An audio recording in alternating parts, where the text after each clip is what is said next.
All right, Smart Mark Video would like to welcome Drake Younger as part of Best of Their Indie series. How are you, Drake? Oh, I'm doing very well. Thanks for having me. Who were some of your favorite wrestlers growing up? Well, like growing up in the beginning, like I was born in Southern Indiana, and my parents would they used to go to USWA shows, and they'd always take me to WWF at Robert Stadium, and then like they'd drive me up to Indianapolis, and sometimes we even go up to Fort Wayne, stuff like that. You know, like my family was an average middle class working family. I wasn't spoiled by any means, but for some reason, like whenever wrestling came to town, like because I liked it, they always made sure that I had a ticket to go. So that was super cool of them. But growing up, of course, I was a Hulkamaniac through and through. I mean, I said my prayers and I ate my vitamins. I had the little Hulk Hogan workout tape.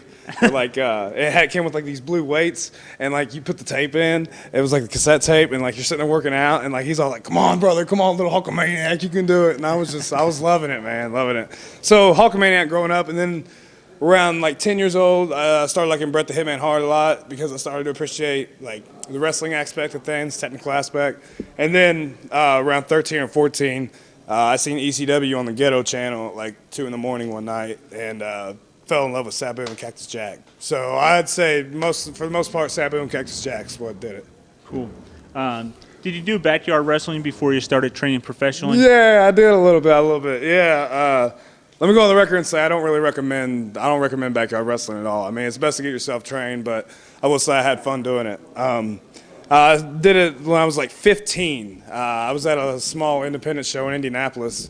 I was with a buddy of mine, and we ran into a guy named Dustin, who turned out to be diehard Dustin Lee, and he was talking about how he had some backyard stuff going on, and we were interested and wanted to do it, and it was kind of a underground cult that was rising at the time. So yeah, we started doing some backyard stuff, and like we even got on the local Indianapolis news, and we used to like pass out flyers in school, and like they tear our flyers down in the high school and stuff. But yeah, I did backyard wrestling for a little while, but I did eventually get trained. Did you train with anyone before American Kickboxer? No, I did not. Like there were some feds in Indianapolis that ran like little half-ass shows, and I don't know, they'd let like me and Dustin and Scotty get on the shows, and we'd just go in and do like Japanese finishers and shit like that. But no, I never had any formal training prior to Kickboxer. How did you get hooked up with Kickboxer? There's a promotion in Indianapolis called Insanity Pro Wrestling, and in March of 2002, they were going to start up a wrestling school, and they brought in an American Kickboxer to be their head trainer for the school. And I'd always been a Kickboxer fan from his stuff in IWA Mid-South because you know, me and my buddies, we used to drive down to Charlestown for IWA Mid-South shows. Matter of fact, if you watch some of the old tapes from '01, like you'll see us in the crowd. But so yeah, we was a Kickboxer fan. I loved his style and whatnot. So we was very excited to get the opportunity to learn from a man of his degree. I mean, Kickboxer's awesome, and he taught us, he gave us a very good education early on. You know what I mean? He let us know the real, and that this business can be shady, and that there's sharks out there to get you. And he took us on the road with him. He took me all across the country at 17 years old. You know what I mean? And you know, he was very real. He's like, you know, it's not gonna be fun. It's not gonna be glamorous, but you know, you're gonna learn from a lot of guys, and you're gonna work with some good talent.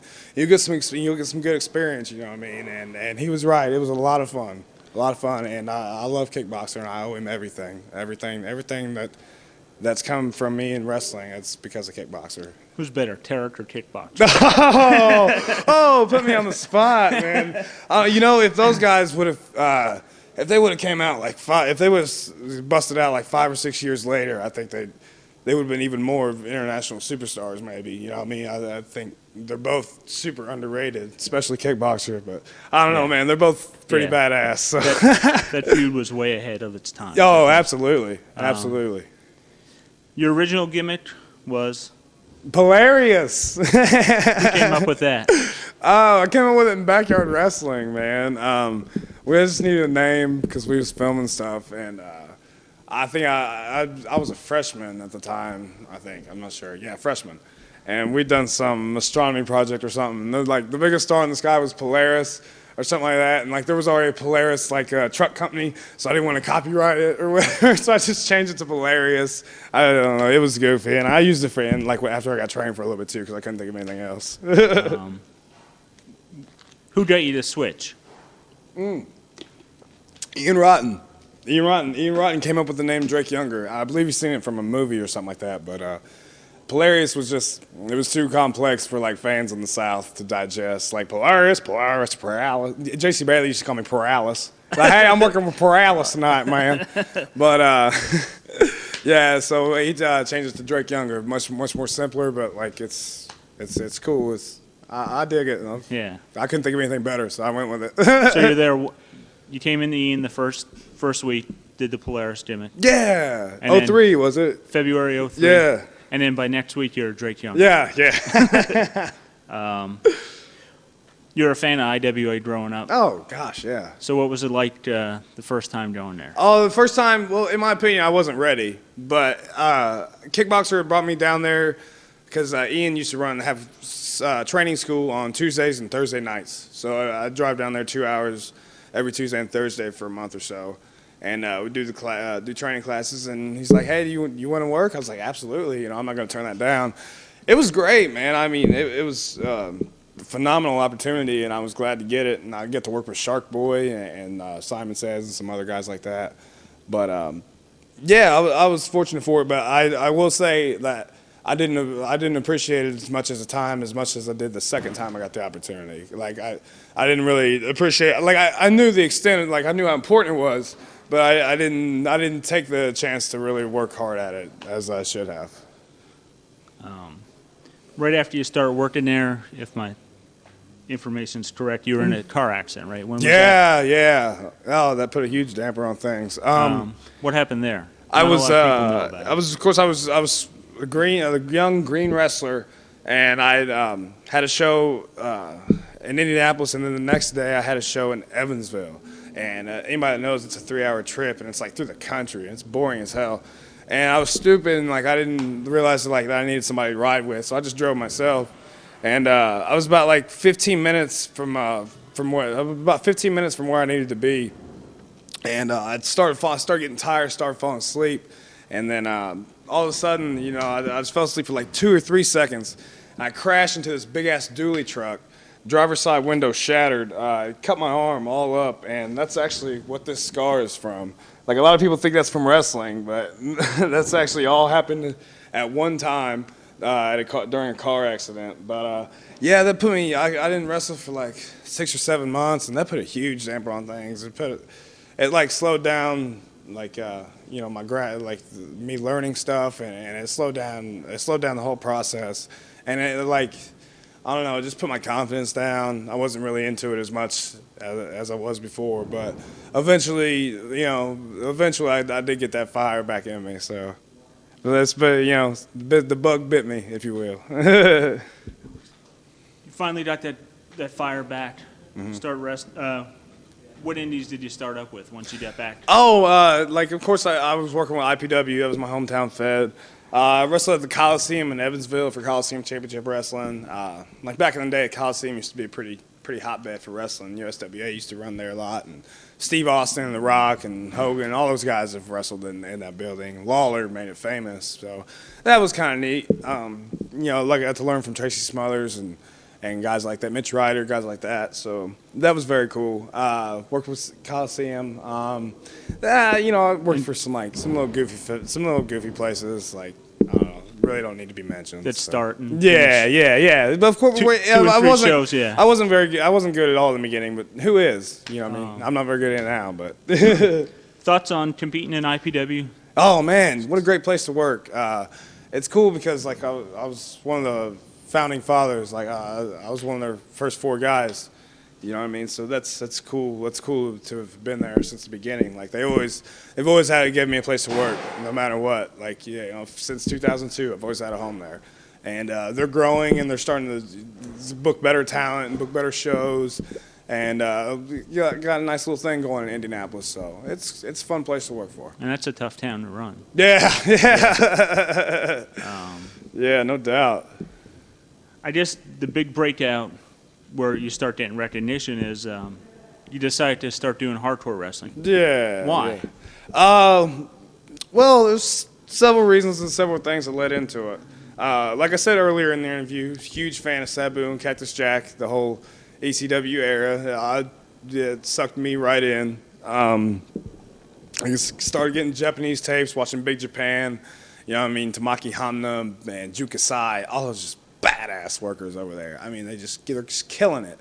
I started really taking a liking to it. And then I think the part that, like, even before I started even wrestling, the part that made me kind of be interested in it was when we went down for 2001 King of the Death Matches in Charlestown, Indiana. And what a phenomenal deathmatch tournament. Phenomenal tournament. And, like, I got to see Sick Nick Mondo live and shit. That was awesome. And because I was a big mark for him. Necro Butcher, young Necro Butcher. It was so cool. And like I just seen like the sacrifice that these guys were making, and like how the crowd reacted, and just the passion that they put into it. Like it's gritty and it's grimy, and to the normal person it might be like an ugly thing, but sure it's ugly, but at the same time there's this beauty about it. It's like an art form. And it's very cool. So yeah, I started liking to it then, but I knew that, like, kickboxers told me, you could train to wrestle first, and so I made sure that I learned, how to do that, and got a good sense of my skills and what to do in certain situations.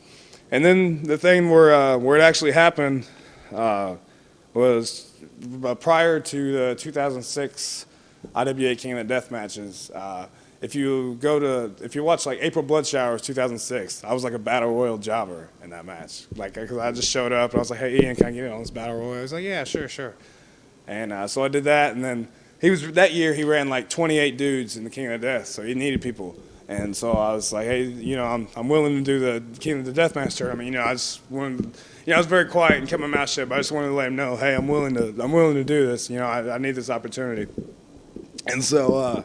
So, I kept calling him, probably bugging the shit out of him.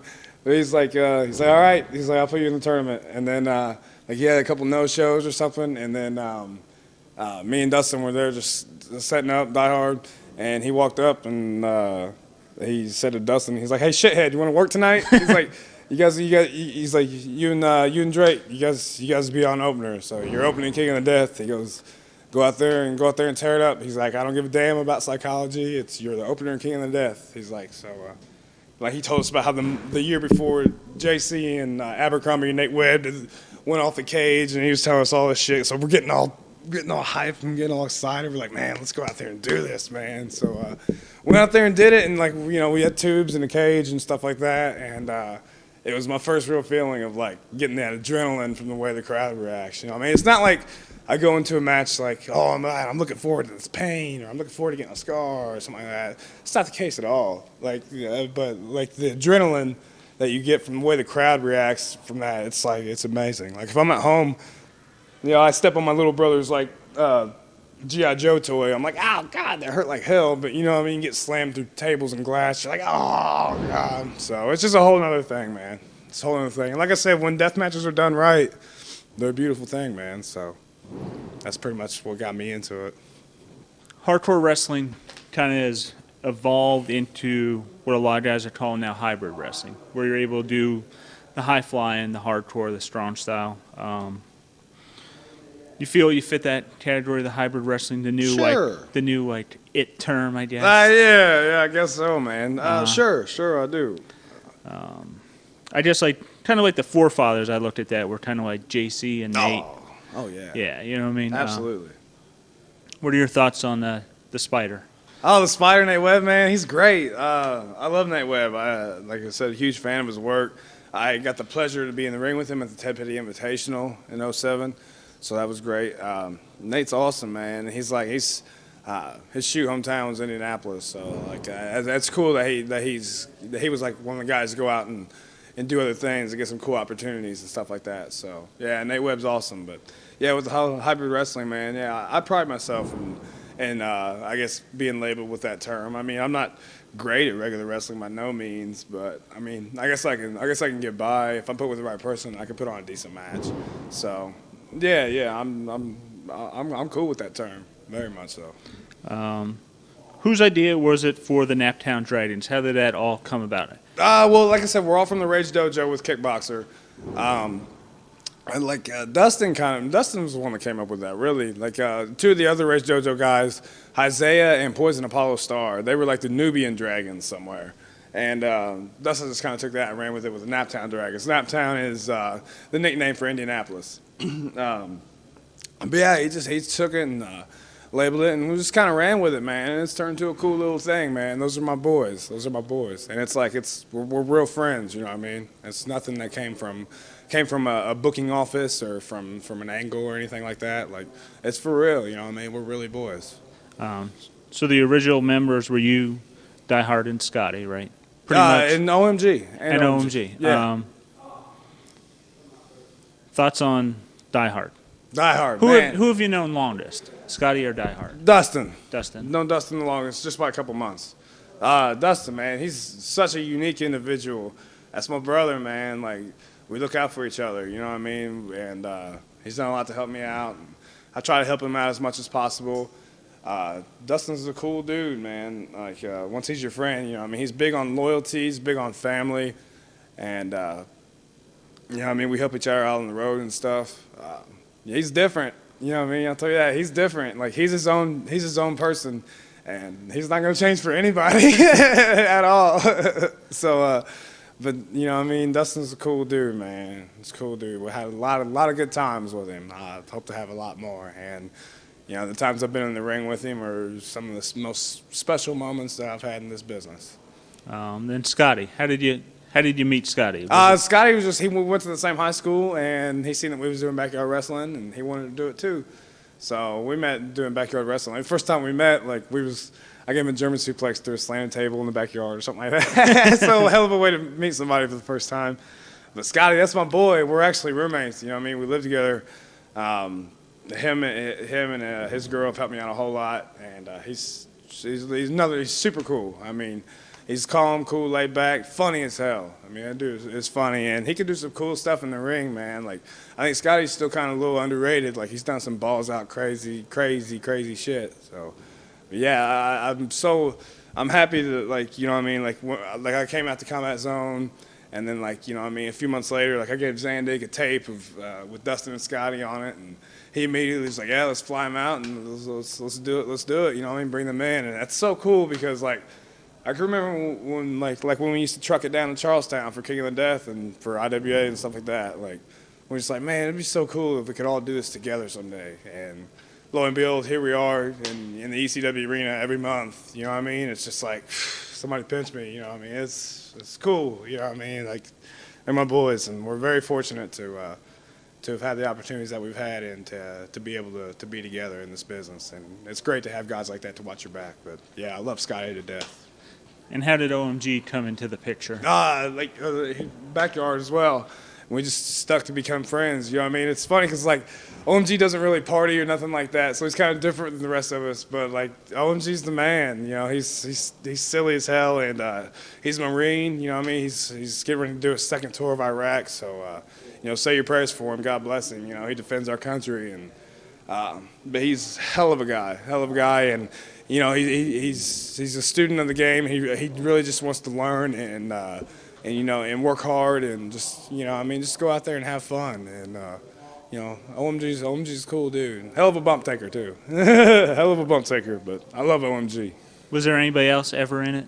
Not like in the group. Like, you know, we have a huge, like, we have a pretty big circle of like close friends that we have in wrestling. You know, I mean, I guess you could say like Chuck Taylor, Ricochet, and J.C. Bailey, they're pretty much Naptown Dragons. Yeah, those are our boys.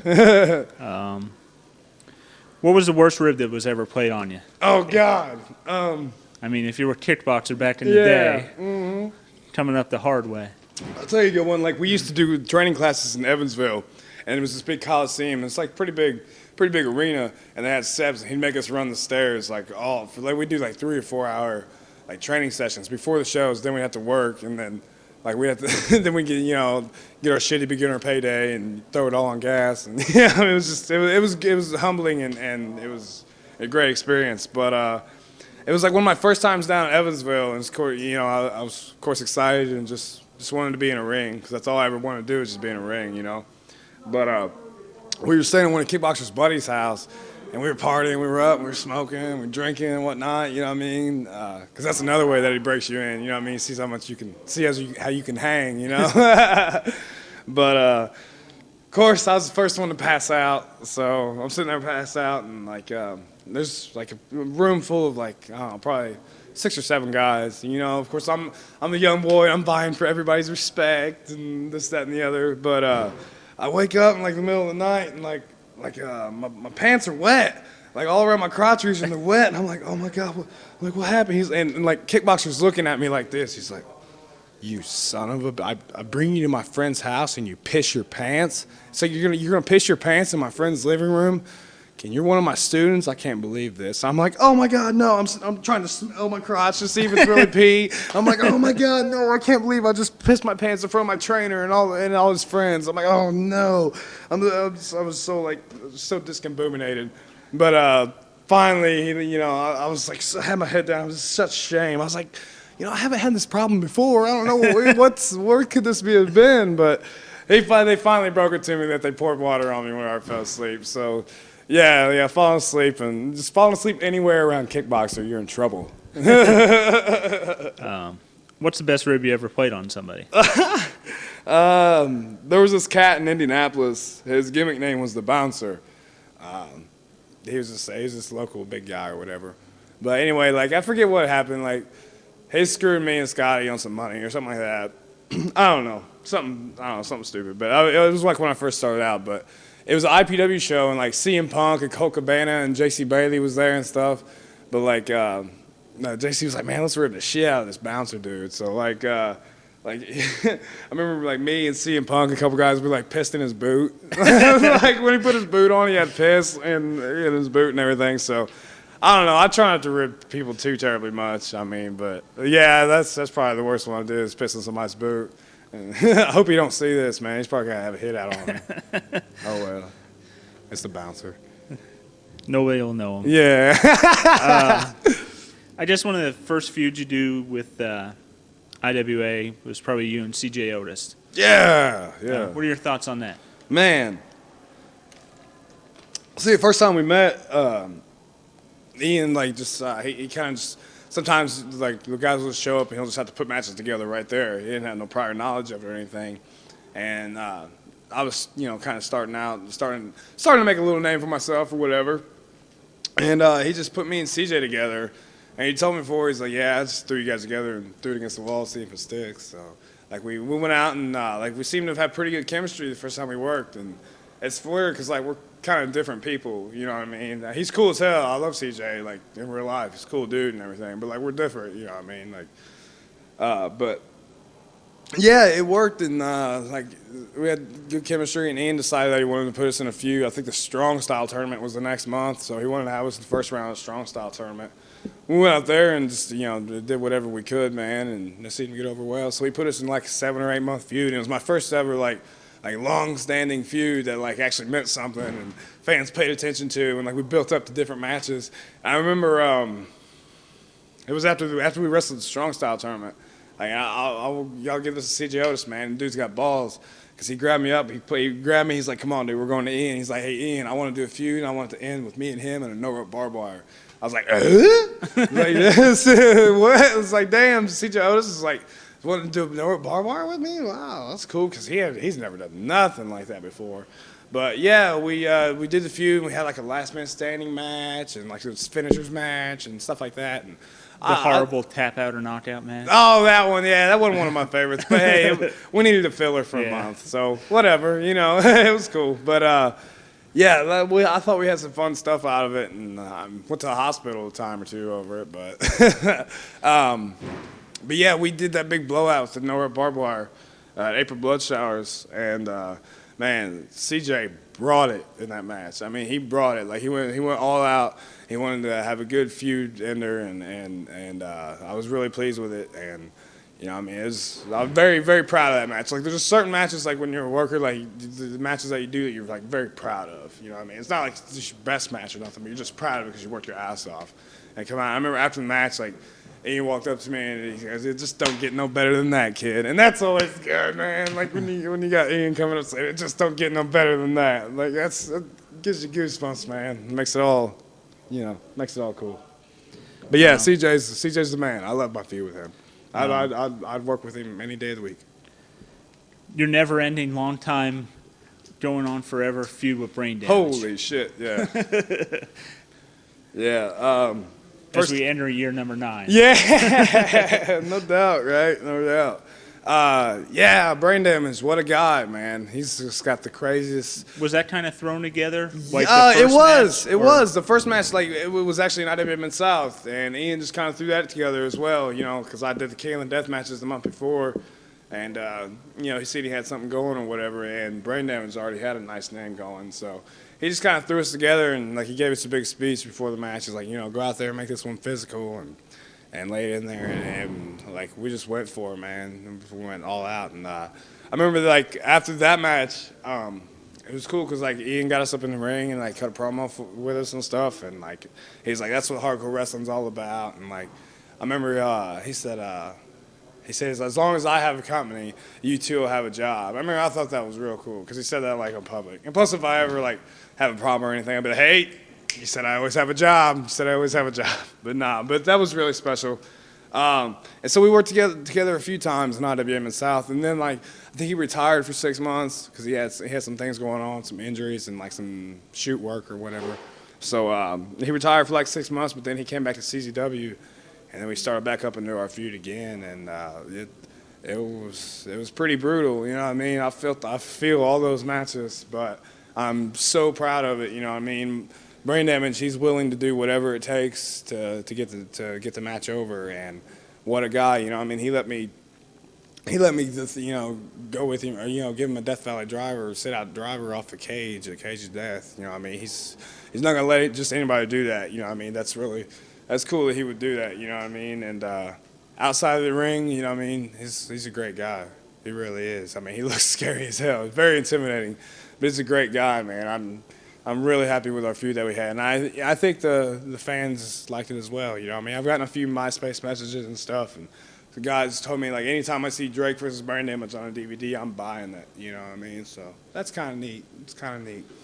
What's your favorite match? The last one we had, absolutely, no doubt. At the CGW 9th anniversary show, because a lot of people told me that was like one of the most violent matches they'd ever seen in Philly. I was like, wow, that's covering a lot of matches. But yeah, man, we went, we wanted to cap it off real well. So definitely that one, because it was the most brutal, and it really told the story of the whole feud in one match. So, and plus we finally got the story to where. To why I actually pinned him, because I'd beat him a few times, but it was by different stipulations, and so I'd never pinned him before. So that was kind of cool too. You know what I mean? Told the story. Your life as a professional wrestler. How difficult is it to do that as your only source of income? Oh man, it's rough. It's rough, especially today, like with such an oversaturated market, in my opinion. It's hard, man. It's hard, but like. A lot of people ask, why is done hardcore wrestling, or why, like, I don't do as quite as much as I did like in the beginning of '07, but I still do it. But a lot of reasons because the money's better. You know what I mean? That's just the way it is. But like, I don't know. It's I've been lucky because like I don't know, I've done okay as far as independent wrestling standards are concerned, and like I live in a cheap place to live, so. But it's hard, man. Like sometimes I got to do a lot of side work, or I've had to borrow money a couple times and stuff like that. It's hard, but I'm just doing it while I can, man. I'm getting to see the world on somebody else's money, and I'm just trying to, things are getting better. It's going up, you know what I mean? So I'm just staying optimistic. I'm staying hopeful, you know what I mean? Just doing it while I can, you know what I mean? I got my whole life to get a regular job, so. Seeing the world on somebody else's dime. So far, you've done 2 trips for WXW. You got another one coming up in a week. Yeah. What are your thoughts on going over there? Man, well, that was so. I remember I was opening up my email. I got an email from the promoter at the office of WXW, and it was like, "Hey, Drake, we'd really like to bring you out. We think you can do some good stuff here. We'll bring you to Germany. We'll fly you over. We'll pay you this much and da da da. Da. And like, I like responded. I tried to be all professional. Like, yeah, I'd very much be interested in that. Of course, I would love to come over. But inside, it was like fireworks was going on. I was like, oh my God, I'm going to Germany. Like a year ago, I was a nighttime bellboy at the Radisson Hotel in Indianapolis, and then now I'm flying to Germany. He's like to wrestle, like in the main event. You know what I mean? Holy shit, it was cool. But what a great company, man. WXW is awesome. They're like the ECW of Germany, and I work with some really good talent over there, man. Really good talent. Next week I'm wrestling Pac over there, and then I'm wrestling Danny Havoc as well. So it's really cool, man. Great guys to work for. Their fans are amazing. German fans are amazing. It's so electric. Like the best way I can describe the feeling there is like you're in the ring. And like you're giving it all you got, and you're giving all the energy that you can give, and like the crowd's giving it right back. And so it's just like this big old, like I hate to sound like Danny Havoc's gonna get on me because I'm sounding like artsy and gay here, but it's like this big old vibe, like positive energy vibe, dude. It's so cool. And the promoters are cool because they give me a chance to showcase like my regular wrestling, like strong style and technical simple wrestling, and then like they give me a chance to showcase like deathmatch stuff too. And they don't get to see that much over there, so when they see it, it's really means something. But I love going over there, man. I love it. And I'm so grateful, and I'm very lucky, and I won't forget that. What are your thoughts on the infamous Saw death match? Yeah, Thumbtack Jack. First off, let me tell you about Thumbtack Jack. He's got a really great character. Thumbtack Jack's a good wrestler, and he's crazy as hell. I mean, he's smart, but I mean, he's crazy as hell in the ring. Like, he's down to do some crazy stuff. But like what Necro Butcher is to America, like that's what Thumbtack Jack is to Germany. He's like Germany's Necro.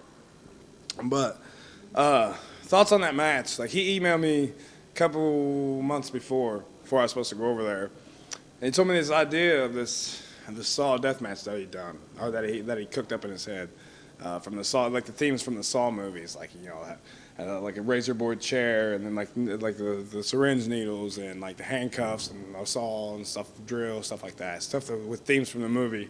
And he explained to me this whole thing of it, and he's like, would you be willing to do this with me? And I thought about it. I mean, like like Jun Kasai, and guys like the razor boards have been done before, and it's pretty crazy or whatever.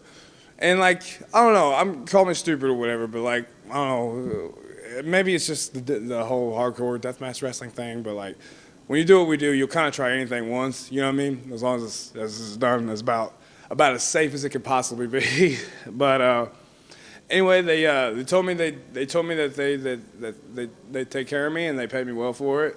And like I said, I thought we did a lot of wrestling, and we had like a 25, 30-minute match, and we put about as much psychology as we could into that match.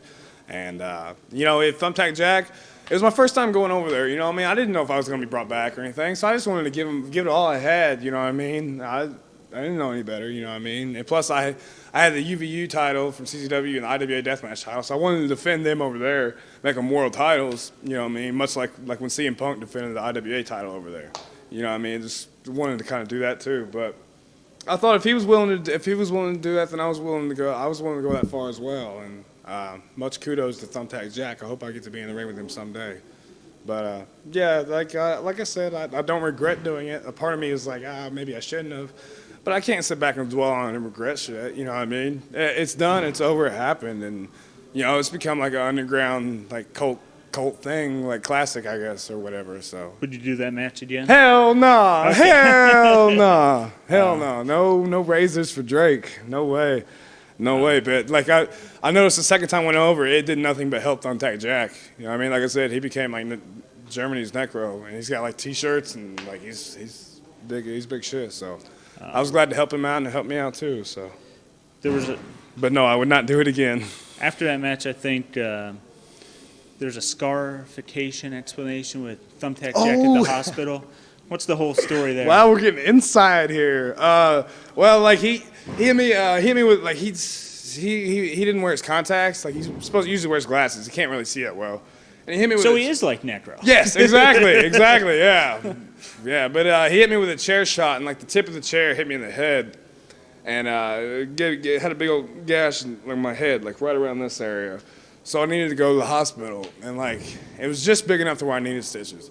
And like going to the hospital in another country, it's weird. It's weird, you know what I mean? Like it's a whole other set of rules.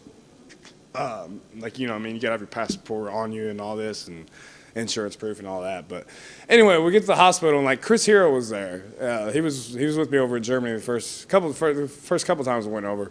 And like he helps me out a lot over there and stuff like that. But anyway, he was like, you know, you gotta come up with a gimmick to tell the people at the hospital what happened. And I was like, oh, I can't think of nothing. And I was like, oh, and like Thumbtack Jack on the side of his body, he has like he's in a scarification and like he's got like it looks like a volcano exploding or a tree or something like that on the side of his body, like like carved in, like it's scarred, like it's a scarification thing.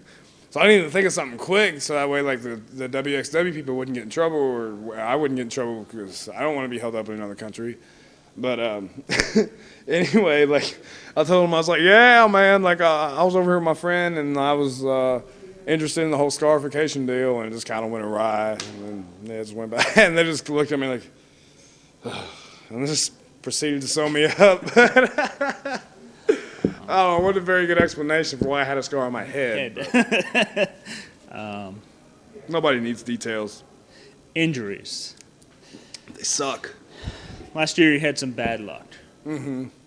A lot of them scared me. Yeah. We'll talk about the three main ones. You were there for all of them. I think I'm the bad luck. That's what I'm saying to you. First one, Tournament of Death 5.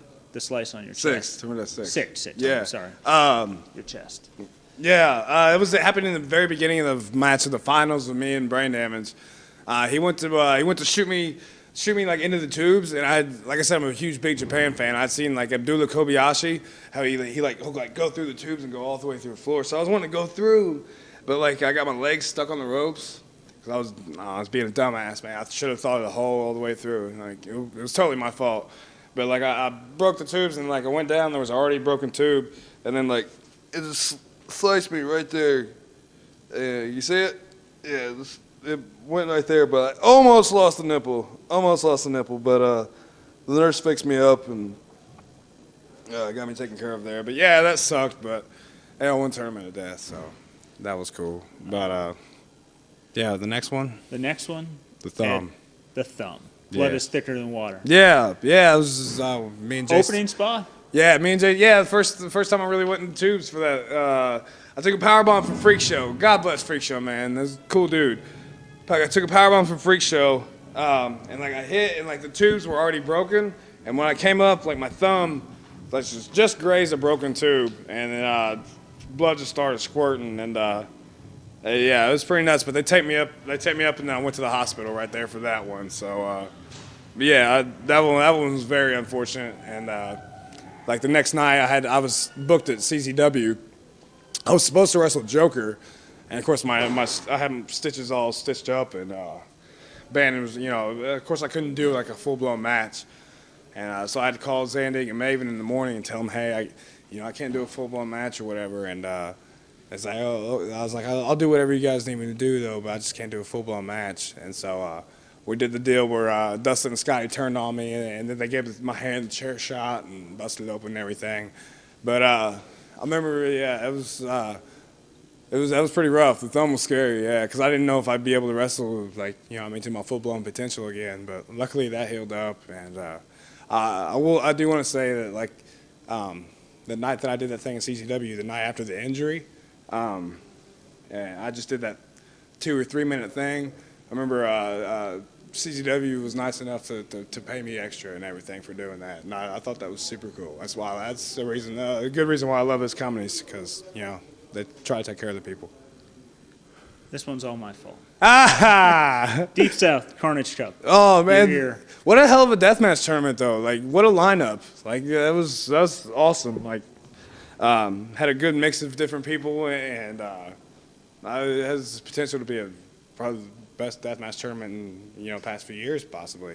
I'm sure it still turned out good, but like there was just a few injuries that just few flukes. I mean, they were absolute flukes. I mean, what happened with me was the tubes were on my chest and Wax sent on me off the ceiling. And let me go on record, it was not Wax's fault at all. It was nothing on Wax at all. It was just like when you play with glass, you know what I mean, you're gonna get hurt. You know what I mean? Like that's a risk you take. Like especially if there's glass in every match. You know what I mean? That's just the way that's a risk you take. But it was just, you know, the piece of glass flew up and got my ear, and like I said, it was just a fluke thing. But yeah, luckily I came out okay from that. And now I'm rocking the Rick Steiner look, the headgear. But yeah, Deep South Carnage Cup, man. I was, yeah, like I said, it was great lineup, great tournament. You know what I mean?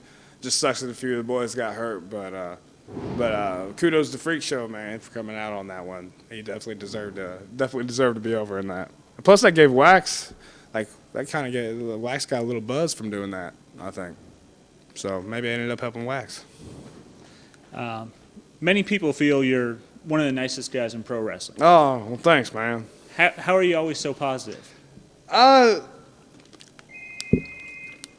First off, I'm not always quite, you know what I mean? Like, I'm not always quite so positive, but the reason, like, I would say, like, I'm a pretty positive guy. Like, I try to stay happy. And, like, for the most part, like, this business it can be shady, it can be ugly at times. It could just be, like the politics can be downright miserable. You know, it can make this business downright miserable for you at times. So the best thing I can do is just stay positive, stay happy. You know what I mean? Like, all I ever wanted to do was be in a ring, and now, like, I'm getting, like, to flown in places and getting to work with some awesome, super awesome talent that I never would have got to work with. I get to meet all these great people that wrestling enables me to meet and hang out with all these fans and everything. I'm just, you know, I'm just remember what I have. I'm lucky to have what I have, man. I mean, I don't have much, but it's cool to be able to do what I do, man. I'm just, you know, just all the love from the fans and everything. Just it kind of keeps me happy, man. That and a little blazing here and there every now and again. Just happy to be here. Yeah, but yeah, really, like I said, man, I'm just happy to be around. I'm just happy to be on the show, period. Whether I'm timekeeper or referee or wrestling, I don't care. I just want to be around the business, man. So, yeah, that's the most part. You do a lot of traveling now. You've done it all. Road trips, stuck on a bus. Yeah. Flying. Yeah, thanks, Mike Burns. Couldn't even get Greyhound, got Megabus. Got you there, kid. Which is the best way you think to travel, and which is the worst? You know, I can't really say which one is best off the top of my hand. There's so many pros and cons for each one. Like, flying's cool because it's like, hey, I'm getting flown to wrestle. You know what I mean? That's cool. And, you know, it's convenient and all. But, like, I've had my bags lost a couple times. You know what I mean? Where my gear was in it. I had to borrow somebody else's gear. So, like last month. And I've had, like last month. I've had delays and stuff like that. So, with that situation, like, that's out of your hands. Like, when you're driving, that's in your hands. So, that's cool. Like, I'm cool with driving. I like driving, but of course, like at the time, at the moment, my license is suspended, so I don't really do a whole lot of driving, but I do a lot of riding. But yeah, man, I don't. You know what? I don't care how I get to a show, as long as I get there. If I'll ride 5 deep in a '78 Ford Fairmont, for 13 hours. It's no big. Like my first show for CCW at TOD 5. Like, we drove from Indiana to Delaware. It's like 13 hours, no air conditioning in the end of July, in this little Nissan. So, you know what I mean? Just whatever it takes, man. Whatever it takes. What promotions would you like to wrestle in? Man, I would love to. I'd love to get the opportunity to wrestle at PWG. I think that'd be cool. I'd like to work out there. You know, maybe someday, maybe I would be on the level to possibly get a shot at Ring of Honor. You know what I mean? I don't think I'm not really good enough at the moment, but, you know, I wouldn't mind having the chance to do something there. You know what I mean? That'd be cool. And, of course, the ultimate goal, I mean, it's probably realistically not going to happen, but I'll stay hopeful, is Japan, Big Japan, of course. That's like the main goal. I've done everything I wanted to do in wrestling besides go to Japan, so I don't know. Maybe that'll happen someday. Please, Pondo, please. But no, you know, maybe that'll happen someday. But that would be the ultimate. Like, hell yeah, that'd be the ultimate thing. Who out there would you like to wrestle against? We'll do regular wrestling and then do a death match. Do one Homicide. I'd love to be in the ring with Homicide, a regular match, or if we could build up to a death match. Well, you guys teased that angle for Ian. Yeah, I know. Yeah, that was cool. Yeah, I'd love to be in the ring with Homicide. You're talking about people that I haven't worked with before, right? Yeah. You know what? He's still wrestling. I would love to be in the ring with Sabu. I would love to be in the ring with Sabu. That would be awesome. Any style match. I guess I'd really love to. I'd like to work with Raju Ito and Sasaki from Big Japan. Those guys would be cool to work with too. And then of course the big ones. It sucks because he's retired, but Nick Mondo. I think me and Nick Mondo could have had a cool match. What are your goals in pro wrestling now? Man, just to continue to entertain people, man. I just want to be able to contribute to the business any way that I can. I just love to keep having fun. As long as it's fun, man. As long as I'm having fun, I'm gonna keep doing it. I'd like to say that I like to I chill out on death matches a little bit. You know what I mean? I'm still gonna do them because I'm a whore, but I like to maybe get in some better shape sometime. You know what I mean? That'd be cool. But I just want to keep learning. You know what I mean? You're always learning in this business. Like, no matter how long you've been in the business, you're always learning. So I just want to be a sponge and absorb everything that I can have. You know what I mean? Just want to keep having fun and keep partying and just have a good time, man. Entertain fans. I mean, I can't really give no specific goal or nothing like that, but. We'll do some name association. Okay, cool. Start off with a hot one. Brandon Prophet. Brandon Prophet. I've known him for a while. He's from Indianapolis. Brandon Prophet. He Doesn't know when to shut up? Yeah, sometimes he's got a problem. Yeah, with it. Yeah, sometimes he gets himself in some trouble with talking so much. But he's done some crazy stuff. He's put his body on the line. But Brandon genuinely is a nice guy. He genuinely is a nice guy. He's just different, man. He rubs people the wrong way sometimes, and I don't know. But Brandon's cool, man. I ain't got nothing bad to say about him. JC. Oh man.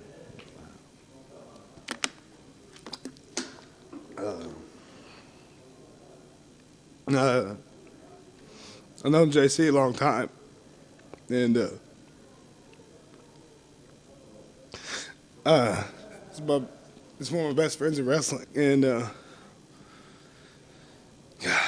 I met him in like 2002, and we just clicked right off the bat. He's so fun to be on the road with.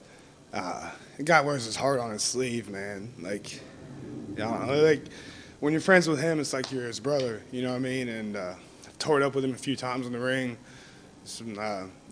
If any fans out there haven't watched the match from TOD Fast Forward last year, like that's one of my favorite matches I ever had because we really just let it all out, and it was so special.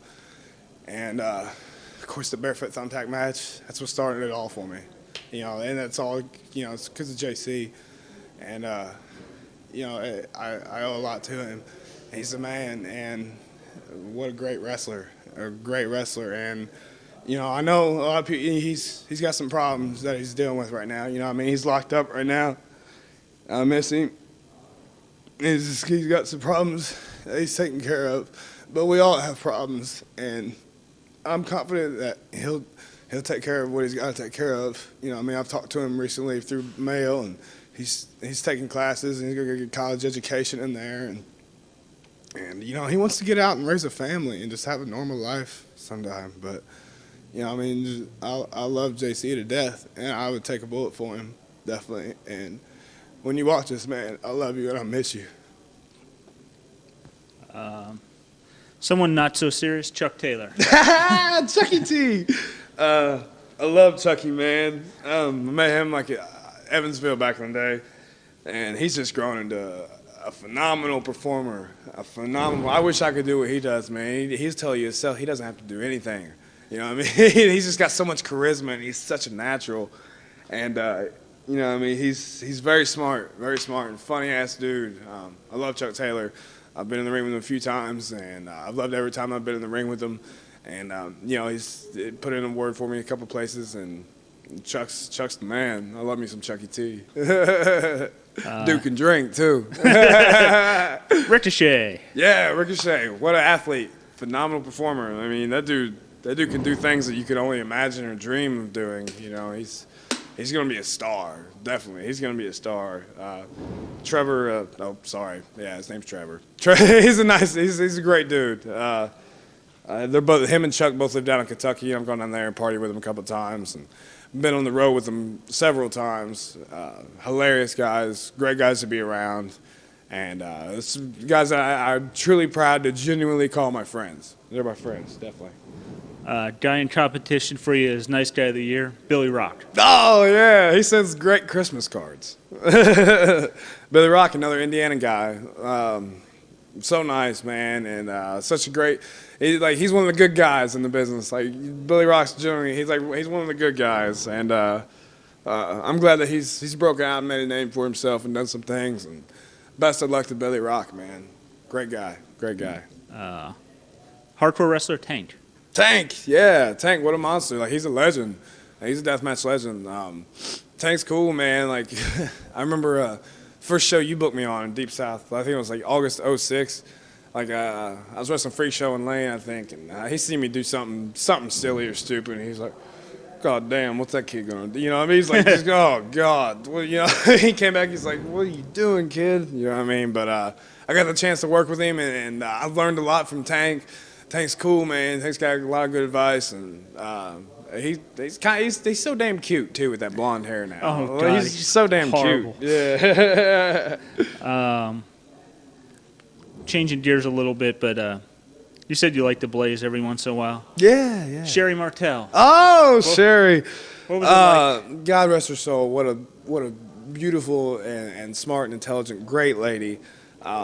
So good for the business. A couple months before she unfortunately passed, she was working for Ian Rotten, and it was in Chicago. And after the show, me and the other boys, we was in a hotel room with Ian, doing our herbal exercises, if you will, the post-show ritual. And Sherry was there too, and Ian's passing around the doobie, and he gets to me, and puff and whatever, and I handed it to Sherry Martel, and she grabbed it, and I was like, oh, it was so cool, and then she left the room, and I was holding it in, and I was like, oh, Ian, my dad's never gonna believe that I smoked herb with Sherry Martel, man. Oh my God, I can't believe it, but yeah, she was so cool, very nice, not an ego at all, very nice lady, and yeah, she's gonna be missed. She's gonna be missed. But I was glad that I got to meet her. You know what I mean? Before she passed on. Deranged. Deranged is cool, man. He's dedicated. You know what I mean? He got the chance to go over to Japan, and that was cool for him. I've always liked Deranged, man. Good dude to hang out with. He's cool in the ring. Yeah, I like Deranged. You guys never did a one-on-one, have you? No. Some tags. And stuff like that here and there. But yeah. That'd be an interesting. That'd be cool. Deranged is cool, man. He really wants to learn. Lately, he's been really wanting to learn how to wrestle. So. Yeah. Madman Pondo. Oh, Pondo's great. He's given me the opportunity to work for IWA East Coast and put me on some big time opportunities, and Pondo's cool. I've always been a huge fan of Pondo. Interesting short story. I'm gonna tell you. Wow, I forgot about this. In 2001, I was doing security for IPW, breaking in on their show, when they first started. And Madman Pondo was wrestling this dude named Easy Cruz. God. But anyway, they were wrestling, and they went out and they fought outside. And my dad, I was 16 or 17, so I just got my first car. My dad had bought me this '77 Cadillac. All right, so I thought I was a big pimpin' because I had the big old boat Cadillac, and I drove it to the show, and it was parked up there. So they're fighting. I guess they fight over by the car, and they get on top of the car. And Pondo asked the fan, he's like, hey, can I pile drive him on this car? And I guess some fan was like, yeah, it's my car. But I was like, no, it's mine. So Pondo didn't hear that, so he just grabbed me and gave Easy Cruising pile driver on my '77 Cadillac, did it in the roof. And my dad was livid. But yeah, that's a funny story about Pondo. But man, I love being in the ring with Madman Pondo. He's so awesome, and I would wrestle him every day of the week. I love Madman Pondo. Insane Lane. What a nice guy, man. I love Insane Lane. I've had a couple good ones with him that I was really happy about. He's another one. He's another one of the nice guys, man. Like I said, I'm glad that he's got to make a name for himself and go out and branch out from just being in Alabama and stuff like that. So he's wrestling CZW and stuff like that. So yeah, man, Lane's a cool dude. Lane's a cool dude, and he's fun to be on the road with, man. Those dudes can smoke. His smoking partner, the Freak Show. Yeah. We'll be in a huddle all like Cheech and Chong, man. Freak Show. A freak show, man. That guy feeds his head for more shit than I've ever seen, man. That dude takes a beating to his head. He's cool, man. Like, we did that feud with IWA Mid-South, and that was some fun stuff. That was my first time ever being involved, like, where it was like that white hot heat, you know what I mean? Like they hung Mickey Knuckles from the cage and shit, and it was like first time like it was ever like, oh my God, you know what I mean? That kind of heat, like that shocking heat. I got to be involved with that with him. I was wrestling him in Deep South a couple times. Fun to be in the ring with. Super cool. We love some Freak Show. Wax. Let me go ahead and say right now, Wax is responsible for getting me into CZW because he was a photographer in 2006 King of the Death whenever me and JC did the Barefoot Thumbtacks. And he talks to Zandig quite a bit. And he's like, hey, John, you know, there's this dude out of Indiana. You got to book him, this, that, and the other. Put in a real good word for me. And then I remember one night I got a text message from him saying, hey, dude, you're booked for TOD in Delaware. I was like, oh, right on. So, yeah, big ups to Wax. Wax is cool, man. I don't see how he does some of the stuff he does, man. He does some balls out crazy stuff. And I think he has the potential to be a very good deathmatch wrestler. You know, as long as that's what he sticks with. So. Talked about you being a nice guy. Okay. Only time I ever saw you mad. Okay. Cage Death this year. Yeah, oh, I remember, yeah. DJ hit you in the head with a flower pot. Yeah. What went through your mind at that point? I was pissed, man. I don't know, a lot of you fans, I'm sure you've watched Cage of Death, but, at the point, I think it's when Scotty is about to do a double knees off the platform in the cage. If you look down, you'll see DJ bust me in the head with the cactus pot. It busted over my head and busted the top of it, and that's it's happened too many damn times. I was like, fuck, you know what I mean? Pardon my language. I don't like to use F words, but I had to say it right there. But anyway, yeah, he did that, and I was like, oh, you son of a bitch. I think Mike, you were right there filming, and then Brain Damage came over and he was working on me. I was like, oh, tell him I'm fucking pissed. And so then you'll see right after that, he throws Havoc to the cage. As soon as he turns around, I'm right there, boy. Ian Rotten style chair shot, son. And I threw some glasses in his mouth and forearmed him in the mouth. I was like, that shit ain't cool, DJ. He's like, oh, my bad, man, my bad. But nah, me and DJ's cool. DJ hides cool people. It's just they pissed me off that one time, man. Someone who's, I think, totally unsafe, Justice Payne. Oh, yeah. Yeah, everybody's seen, when I had to come out and wrestle him impromptu. I just wrestled with Scotty and Havoc in a Panes of Glass match 10 minutes before. I was about to get in the shower, and apparently he broke his brother's collarbone, Nick Gage or whatever. And so security guard comes up. He's like, hey, you want to come wrestle Payne for the title? I'm like, huh? What are you talking about, dude? He's like, no, we need you. And I hear the crowd chant my name. And John's like, can you do this for me? I was like, you know what, fuck it, let's do it.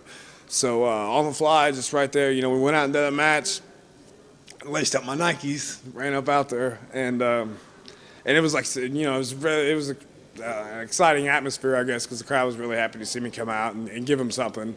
And anyway, during the match, he gave me an awesome bomb to the bar table on the floor, and he just he threw me just kind of a little on the unsafe side. I landed right on my head. And looking back on it, I very well could have easily died right there in the middle of the floor. I mean, I know shit happens or whatever. I'm not super pissed about it. I didn't fight him over it or nothing, but I just let him know that wasn't cool. You know what I mean? And I will say, when I wrestled him a couple months later, I think he kind of felt bad about it. So he let me beat the shit out of him, and he took some stuff for me and dropped him back on his head with the vertebrae and shit. But I will say,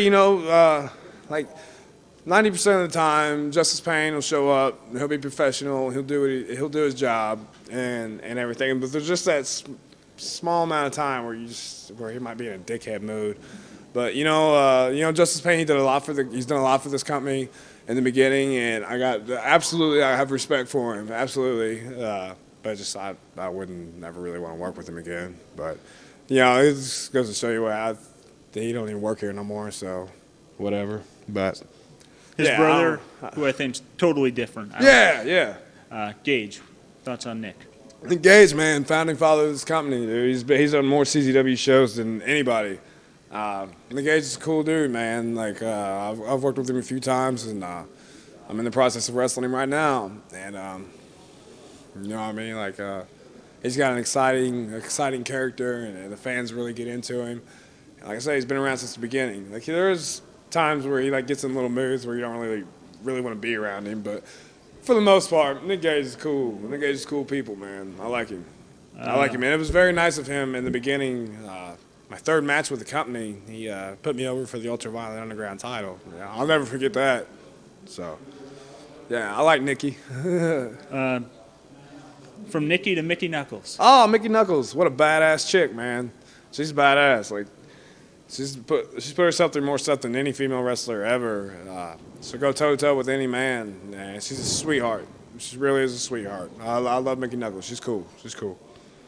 We'll finish up with 3 of the best deathmatch guys out there. Okay. Necro. Necro, man, I will never ever forget what he's done for me. He's taught me so much. He's took me on the road. He's given me the ins and outs of the business. Cage of Death 8, he put me over clean in the middle of the ring in front of over 1,000 people. And that match right there, without that match, I would not have, like, my stock rose after that match. Like, I guess you could say I've established me, I guess you would say. So, yeah, I'll never forget that, man. Necro's awesome. He's such a cool guy, and yeah, I'm so glad. I'm glad that he's doing the deal where you know, he did the movie and that he's getting the chance to do that. You sell out, but nah, he's. I've loved Necro. He's cool as hell, man. And he always chooses like he never chooses the best beer to drink though. Like he always gets like Keystone Light or like Milwaukee's Best Light or like Schlitz or something like that, and you're just gonna have to drink it because that's what he's getting. Yeah. John Zandig. Zandig, yeah. Man, I'm glad to be able to work for him. He's always been good to me. He's never fucked me over, nothing like that.